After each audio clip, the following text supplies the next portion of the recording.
Hello everyone, welcome back to my channel. तो एक और नई पोस्ट के साथ मैं हाजिर हूँ आप सभी के सामने। तो जैसे कि स्त्री बुक की रीडिंग चल रही है, एक नया टॉपिक होता है हर वीडियो के साथ में। तो मैं आपको एक बात बता दूं, मैं बुक का रिव्यू नहीं देती हूं, मैं बुक की रीडिंग कर रही हूं। रिव्यू में आपको केवल बुक के बारे में बाहर से पता चलता है, आप उसके अंदर जाके रीडिंग आपको खुद करनी पड़ती है। तो बुक्स हर किसी के लिए अवेलेबल नहीं हो पाती हैं पढ़ने के लिए। तो मैं अपने चैनल के थ्रू बस स्त्रियों की जो दशा है, जो आचार्य प्रशांत सर ने बताई है, उसको अपने चैनल के थ्रू, अपनी वीडियोज़ के थ्रू आपके पास तक पहुँचाने की कोशिश कर रही हूँ। आज की इस वीडियो का हमारा टॉपिक है, क्यों जीना पड़ता है स्त्रियों को मजबूरी में। देखिए, जो स्त्रियां हैं, हम सबसे ज़्यादा बात करते हैं स्त्रियों की दशा के बारे में ही, कि स्त्रियां जो है वो हमेशा मजबूरी में जीती हैं। कहते हैं कि मजबूरी में जीती है, मजबूरी में जीती है, लेकिन आपको जान के हैरानी होगी कि स्त्रियों की मजबूरी में जीने का कारण भी वह खुद ही बनी हुई हैं। वो खुद कैसे उस मजबूरी का कारण बनी हुई है, चलिए बढ़ते हैं प्रश्नकर्ता के प्रश्न की तरफ।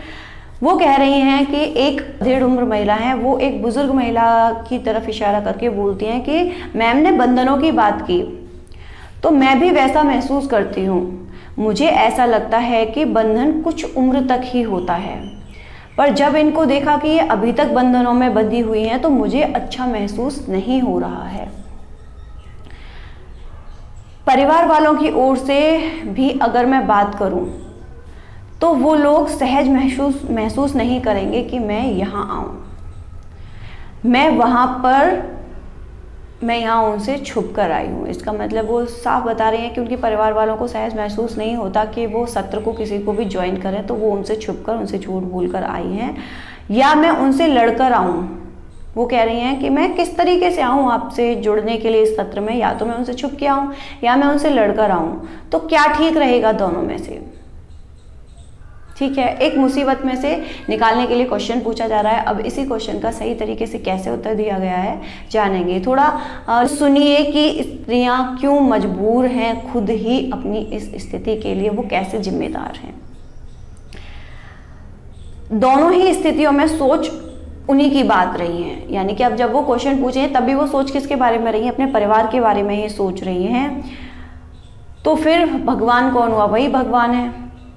आदमी मंदिर की ओर चले और चलते चलते वो किसी विशन सिंह के बारे में सोचने लग जाए तो उसका भगवान कौन हुआ? वो विशन सिंह ही हुआ। क्यों? क्योंकि जा तो मंदिर की तरफ रहा है, लेकिन सोच किसके बारे में रहा है? वो विशन सिंह के बारे में रहा है। तो यहाँ आते हुए भी सोच रही हैं कि बता कर आऊँ या लड़कर आऊँ या छुप कर आऊँ। तो किस स्थिति में, हर स्थिति में आप किसके बारे में सोच रही हैं? आप विशन सिंह के बारे में ही सोच रही हैं। तो यहाँ आकर भी क्या मिलेगा? क्योंकि यहाँ आप बैठी बैठी भी किसके बारे में सोच रही हैं? अपने परिवार के बारे में सोच रही हैं कि उन लोगों को कैसा लगेगा। कई बार इसीलिए जब सत्र में लोग आते हैं तो उनके चेहरे भी ब्लर करवा दिए जाते हैं, ताकि अगर वीडियो उनके परिवार वाले देखें तो उनको पता ना चले कि ये वहां पर गई हुई हैं। अच्छा, अब इसका समाधान क्या है? समाधान की ओर बढ़ते हैं।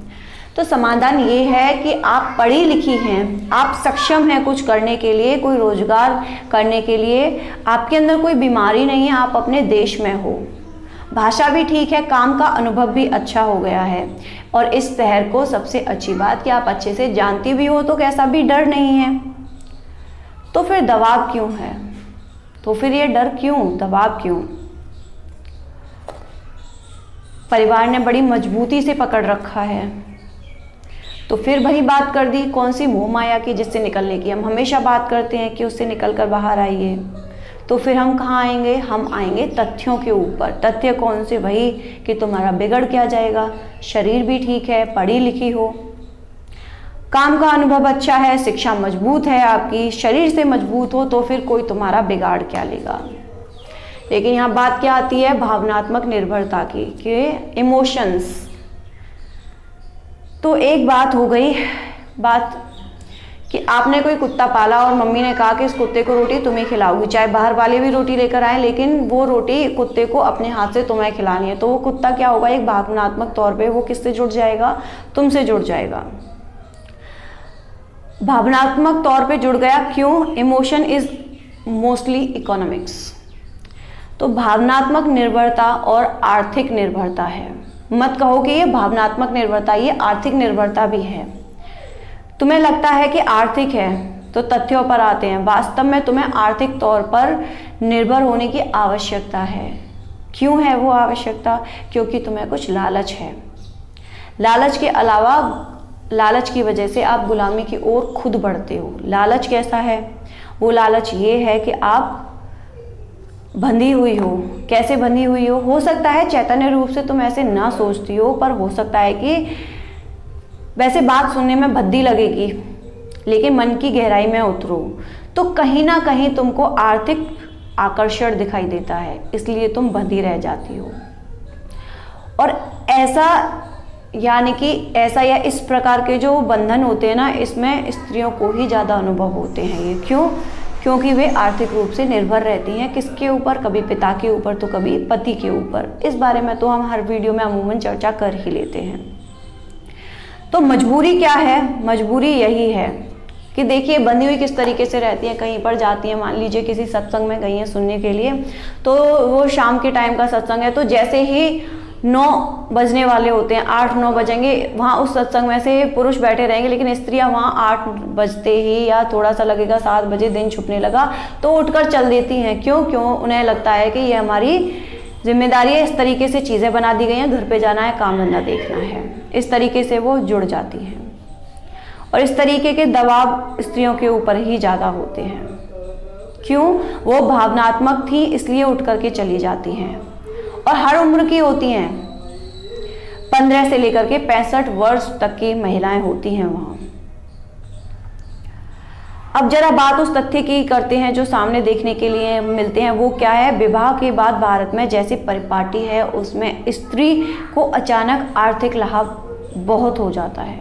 आर्थिक लाभ हो उसके लिए आवश्यक है कि वो पारिवारिक और सामाजिक व्यवस्था के अनुशासन के दायरे में रहे, तो वो उस अनुशासित दायरे में रहना चाहती है। अगर वो विद्रोह करेगी तो क्या होगा? समाज के विरुद्ध या परिवार के विरुद्ध या बंधनों के विरुद्ध, तो सबसे पहले वो क्या खोएगी? वो एक छत को खोती है और एयर कंडीशनर जहाँ वो रह रही है उस बिस्तर को खो देती है, बड़े हॉल को, बड़ी गाड़ी को, ड्राइवर को, लोन इत्यादि इत्यादि इन सब चीज़ों को वो खो देती है। जो उसे पहले मिल रहा होता है पिता के अनुशासन के अधीन रहकर, वही उसको विवाह के पश्चात मिलना शुरू हो जाता है पति के अनुशासन के अधीन रहकर। एक चमकती हुई कोठी से विदाई होकर उसकी दूसरी चमकती हुई कोठी में प्रवेश हो जाता है और उसको आदत हो जाती है वहाँ रहने वाली सारी चीज़ों की। तो निर्भरता भावनात्मक है। डर क्या छीनने का है? डर उस कोठी को छीनने का है, पैसा छीनने का है, सुख सुविधाओं को छीनने का है। ये बातें सुनने में अच्छी नहीं लगती हैं, करने में भी, कहने में भी अच्छी नहीं लगती हैं, लेकिन क्या करें, महिलाएं ही इतनी निर्भर जो हैं। तो होता क्या है? कोठियों वाली स्त्रियों को तुमने कभी धूप में सड़क पे धूल फांकते हुए नहीं देखा होगा। घर के अंदर उनका कितना भी शोषण हो रहा हो, घरेलू हिंसा हो रही हो, ये संभव है, पर हिंसा भी उनके साथ एयर कंडीशनर वाले कमरे में हो रही होती है। गोरे मुखड़े पर आंच नहीं आने देंगे, मन भले ही कितना भी गंदा कर दिया हो उन्होंने। ये बात थोड़ी सी अंतर विरोधी लगेगी, पर इसको समझना जरूरी है। एक तरफ तो पुरुष वर्ग स्त्रियों को गहराई से शोषण करता है, दूसरी ओर उनको गहनों से लाद कर रखता है। ये आभूषणों की दुकान है, इनमें क्या है? आभूषण जो है पुरुषों के कम मिलते हैं, स्त्रियों के ज़्यादा होंगे, स्त्रियों के ही बिक रहे हैं। चुनाव स्त्री को करना है, मिलेंगे तो दोनों एक साथ, गहने और शोषण दोनों। तो स्त्री को चुनाव करना है कि उसे क्या चाहिए, उसको गहने चाहिए या फिर शोषण चाहिए। अगर गहने और कोठियाँ चाहिए तो शोषण भी साथ ही मिलेगा। अब इसके लिए क्या ज़रूरी है? जो विरोध करेगा उसे बहुत सारी चीज़ों से हाथ धोना पड़ेगा। तो स्त्री मजबूर है। किन चीज़ों के लिए मजबूर है? क्यों जीना पड़ रहा है उसे मजबूरियों में? वो हमने देख लिया कि वो अपनी सुख सुविधाओं के वशीभूत होकर मजबूर है। तो सारी चीज़ों से हाथ धोएगी अगर वो इनका विरोध करेगी तो। लेकिन आत्मनिर्भर होगी तो खुद मजबूत होगी। मजबूत हमारा शोषक नहीं होगा, तुम स्वतंत्र होगी। इसलिए जो भी सुख सुविधाएं चाहिए उनका निर्माण खुद करो। पढ़ी लिखी हो, जिस जगह रह रही हो शहर से जानकार हो, तो फिर डर कैसा। इसलिए बाहर निकलो, कमाओ और आत्मनिर्भर बनो।